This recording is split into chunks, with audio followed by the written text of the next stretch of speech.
Team India head coach గంభీర్కు strong warning పంపాడు రోహిత్ విరాట్ కోహ్లీ. విజయ్ హజారే ట్రోఫీలో తొలి మ్యాచ్లోనే సెంచరీలతో ఈ దిగ్గజాలు చెలరేగారు.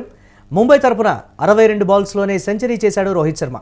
94 బాల్స్లో 155 రన్స్ చేశాడు రోహిత్ శర్మ పూర్తిగా. ఇక భారీ సెంచరీతో ముంబైని ఈజీగా గెలిపించాడు రోహిత్. ఇక ఢిల్లీ తరపున సెంచరీతో విరాట్ కోహ్లీ అదరగొట్టాడు. చేజింగ్లో సెంచరీతో విరాట్ కోహ్లీ చెలరేగిపోయాడు. లిస్ట్ ఏ క్రికెట్లో 58వ సెంచరీ చేశాడు కోహ్లీ. సెంచరీలతో తమ సత్తా చూపించారు రోహిత్ కోహ్లీ. తమ వయసు కాదు, ఆట చూడండి అంటూ హెచ్చరికలు పంపారు. 2027 వన్డే వరల్డ్ కప్లో తాము ఆడతామంటూ హింట్ ఇచ్చారు.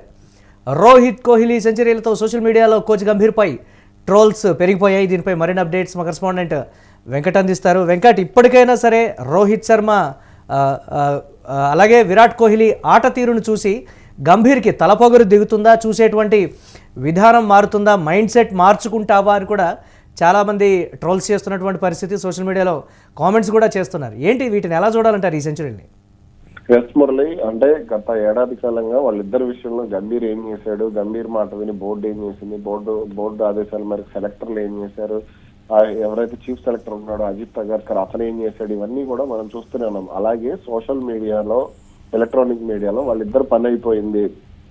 విరాట్ కోహ్లీ, రోహిత్ శర్మ పని అయిపోయింది, రవిచంద్రన్ అశ్విన్ పని అయిపోయింది, చేతేశ్వర్ పుజారా పని అయిపోయింది, అజింక్య రహానే పని అయిపోయింది, అలాగే రిషబ్ పంత్ టెస్టులకు ఫిట్ అవ్వడు, అలాగే యశస్వి జైస్వాల్ టెస్టులకు పనికిరాడు, లేదంటే క్రికెట్ కు పనికిరాడు అంటూ కూడా ఎవరైతే రోహిత్ శర్మ విరాట్ కోహ్లీ తయారు చేశారో, అలాగే రోహిత్ శర్మ విరాట్ కోహ్లీ వీళ్ళిద్దరి విషయంలో మాట్లాడిన వాళ్ళందరికీ కూడా అంటే శుభ్మన్ గిల్ ను ఒక నాయకుడిగా తయారు చేసే క్రమంలో వీళ్ళందరినీ బద్నాం చేస్తూ వచ్చి వీళ్ళందరినీ ఫేమ్ ని డీఫేమ్ చేసే ప్రయత్నం చేస్తూ వచ్చాడు. ఇవన్నీ కూడా ఇప్పుడు అంటే కర్మ హిట్స్ బ్యాక్ అంటారు కదా, కర్మ అట్లా ఇప్పుడు ఒక్కొక్కటి తగులుతూ వచ్చాయి. ఏదైతే గంభీర్ చేస్తున్నటువంటి రాజకీయాలకు వాళ్ళిద్దరూ కూడా పర్ఫెక్ట్ సమాధానం చెప్పారు. అంటే వాళ్ళిద్దరికి ఉన్న అనుభవం కానీ, వాళ్ళిద్దరికి ఉన్న స్టార్డమ్ కానీ, వాళ్ళిద్దరికి ఉన్న మార్కెట్ వాల్యూ కానీ, వాళ్ళిద్దరిలో ఉన్నటువంటి టాలెంట్ కానీ, ఇవన్నీ కూడా గంభీర్ తక్కువ అంచనా వేసి వాళ్ళిద్దరి విషయంలో ఆడినటువంటి గేమ్ ప్లాన్స్ అన్ని కూడా ఇప్పుడు తనకే తగులుతున్నాయి. అతను ఆడుతున్నటువంటి డ్రామాలన్నిటికీ కూడా బ్యాట్ రూపంలో వాళ్ళిద్దరు కూడా తెరదించడం అనేది జరుగుతూనే వస్తుంది. ఆస్ట్రేలియాలో జరిగినటువంటి గత ఏడాది బోర్డర్ గవాస్కర్ ట్రోఫీలో కొంత విరాట్ కోహ్లీ ఫెయిల్ అయ్యాడు, అలాగే రోహిత్ శర్మ కూడా ఫెయిల్ అవడం జరిగింది. అయితే ఆ తర్వాత ఛాంపియన్స్ ట్రోఫీలు ఇద్దరు కూడా మెరుగ్గా రాణించారు. ఆ తర్వాత వాళ్ళిద్దరిని టార్గెట్ చేయాలనుకున్న వాళ్ళకి కొంత నోళ్లు మూతపడిపోయినటువంటి పరిస్థితి ఉంది. అయితే టెస్ట్ క్రికెట్ ను సరే వన్డే క్రికెట్ లో ఆడారు కాబట్టి టెస్ట్ క్రికెట్ నుంచి తప్పించాలని చూశాడు, తప్పించాడు.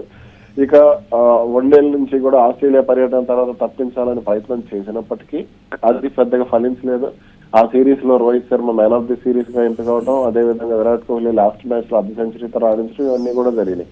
ఇక ఇప్పుడు చూసుకుంటే త్వరలో ఇటీవల జరిగిన సౌత్ ఆఫ్రికా సిరీస్ లో Virat Kohli man of the series గా ఎంపికయ్యాడు. అలాగే ఇప్పుడు జరుగుతున్నటువంటి బోర్డర్ గవాస్కర్ ట్రోఫీలో ఇతను ఆడుతున్న అంటే వీళ్ళిద్దరు ఆడుతున్న విజయ్ హజారే ట్రోఫీలో వీళ్ళిద్దరు ఆడుతున్నటువంటి విధానం మాత్రం గంభీర్ కు మింగుడు పడిన విధంగానే చెప్పుకోవచ్చు. గంభీర్ కు భజన చేసే వాళ్ళకి, అలాగే శుభ్మన్ గిల్ కు భజన చేసే వాళ్ళకి కూడా మింగుడు పడిన విధానంగా చెప్పుకోవచ్చు.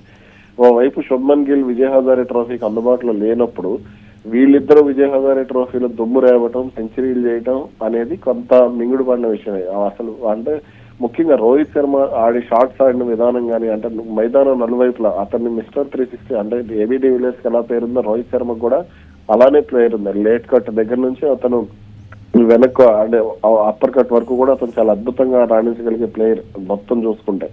అయినప్పటికీ కూడా అతన్ని ట్రోల్ చేస్తూ వచ్చారు. కానీ అతను నిన్న ఆడినటువంటి 18 సిక్స్లు ఏమి కొట్టినట్టున్నాడు, అలాగే 18 4లు కొట్టినట్టున్నాడు. ఇవన్నీ కూడా చాలా అందంగా ఆడాడు. అదే విధంగా ముందు నుంచి కూడా డామినేషన్, అలాగే రోహిత్ శర్మ పవర్ ప్లే లో ఏదైతే డామినేషన్ ప్లే చేస్తూ ఉంటాడో అంటే తొలి 10 ఓవర్లు అదే నిన్న కంటిన్యూ అయిందంటే మళ్ళీ పాత రోహిత్ శర్మనే చూడటం జరిగింది. స్కోర్ 148 ఉన్నప్పుడు అతని స్కోరు 100 సెంచరీ పూర్తయింది. కాబట్టి వీళ్ళిద్దరి సామర్థ్యం తగ్గిపోయింది, వీళ్ళిద్దరి పని అయిపోయింది అనుకున్న వాళ్ళకి ఖచ్చితంగా సమాధానం వచ్చింది. విరాట్ కోహ్లీ ఆట తీరు కూడా అతను ఎలా వైట్ బాల్ క్రికెట్ లో ముఖ్యంగా వన్డే ఫార్మాట్ లో విరాట్ కోహ్లీ తోపు క్రికెటర్ అనడానికి నిన్న ఆడినటువంటి ఇన్నింగ్స్ కూడా మరో ఉదాహరణగా చెప్పుకోవచ్చు. ఇప్పటి పర్ఫార్మెన్స్ ని బేస్ చేసుకొని రాబోయే 2027 వరల్డ్ కప్ వరకు వీరిద్దరు కూడా టీంలోనే ఉంటారని మనం అనుకోవచ్చు అంటారా, లేకపోతే గంభీర్ మైండ్ సెట్ మార్చుకుంటాడా అనేది కూడా ఒక క్వశ్చన్ మార్క్. అలాగే బోర్డు చూసేటువంటి విధానం, అగర్కర్ ఏదైతే సెటైర్ వేశాడో 37 ఏళ్లు దాటిన తర్వాత ఇంకెందుకు అనేటువంటి మాటకు సంబంధించి ప్రస్తుతం వీరిద్దరు చూపిస్తున్న పర్ఫార్మెన్స్కి సంబంధించి ప్రేక్షకులు అభిమానులు రెస్పాండ్ అవుతున్నటువంటి తీరుకు సంబంధించి వీటిని ఎలా చూడాలంటారు?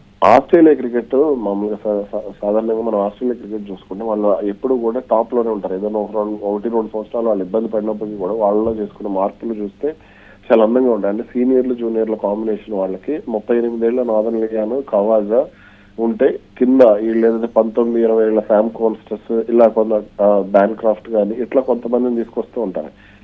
ఇవన్నీ కూడా ఏంటంటే జట్టును ముందుకు నడిపించడం, అంటే సీనియర్ల ఆట తీరు, సీనియర్ల ఒత్తిడి, అవన్నీ కూడా వాళ్ళు చూసి నేర్చుకోవడానికి. అప్పుడు నాదన్ లియాన్ వయసు చూసుకుంటే 38 ఏళ్ళు ఉంటుంది. ఉస్మాన్ కవాజా వయసు, మొన్న ఉస్మాన్ కవాజా చాలా అద్భుతంగా రాణించాడు అది 2వ టెస్ట్ లో 3వ టెస్ట్ లో. అలాగే నాదన్ లియాన్ కూడా చాలా అద్భుతంగా, అతనే గేమ్ చేంజర్ అయ్యాడు మొన్న.